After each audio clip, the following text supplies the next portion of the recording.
اهلا بمتابعين رونيتا من كل مكان. اتمنى تكونوا بخير واحسن حال.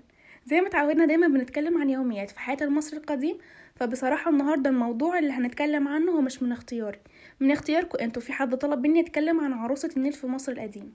لو اي حد حابب ان احنا نتكلم في موضوع عادي ممكن يكتب لي في كومنت ونعمل حلقة عنه ان شاء الله. عشان ما نطولش اكتر من كده في المقدمة هنتكلم عن عروسة النيل. كانت عروسة النيل بتمثل رمز للنعمة عند المصري القديم، وكانت بتعتبر أو بتعبر الأمل في موسم فيضان النيل اللي بيجلب التربة الخصبة والموارد اللي بتساهم في الزراعة وفي الحياة. فكانت بتمثل الأمل في المحاصيل الوفيرة اللي بيعتمد عليها المصريين القدماء في حياتهم. طيب عروس النيل دي أصلا هي أسطورة ولا حقيقية ولا إيه بالظبط؟ طبعا أسطورة. الأسطورة عند المصري القديم اللي مرتبطة بعروسة النيل بتتكلم وبتقول إن المصريين القدماء كانوا بيعتقدوا إن فيضان النيل كان مرتبط بمعبود النيل اللي كان اسمه المعبود حابي. والمعبود ده كان بيظهر على هيئة رجل ضخم بيحمل الماء. وعروسة النيل بقى كانت بتعتبر أو بتمثل للنعمة زي ما قلنا اللي بتيجي من فيضان النيل.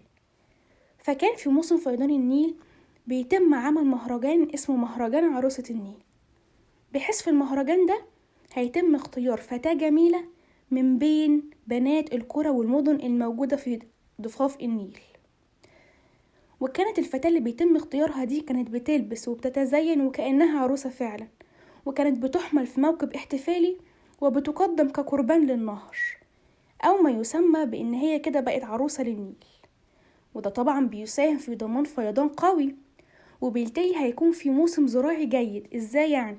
خلاص النيل خد عروسته، هيجيب لنا بقى الخير والفيضان وهيعم على مصر الخير.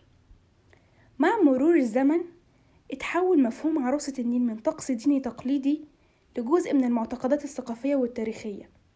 ولكن في العصر الحديث اختفى الاحتفال كما كان في العصور القديمة، لكن بتبقى وتظل عروسة النيل جزء من التراث الثقافي المصري، خاصة في الحكايات الشعبية. ولكن اليوم بيحتفل بعروسة النيل لكن بشكل غير رسمي شوية في بعض المناسبات الشعبية المرتبطة بموسم فيضان النيل أو في الاحتفالات الخاصة. فعروسة النيل بتظهر في الفلكلور المصري الحديث.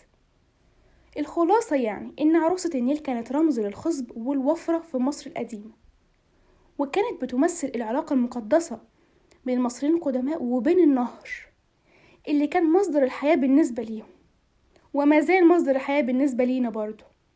نستنتج من ده كله إن عروسة النيل ما هي إلا أسطورة من الأساطير في حياة المصري القديم، وليست تمثل شيء من الواقع. بس كده بنكون وصلنا لنهاية حلقتنا. انتظروني الحلقة الجاية مع رونيتا بموضوع جديد.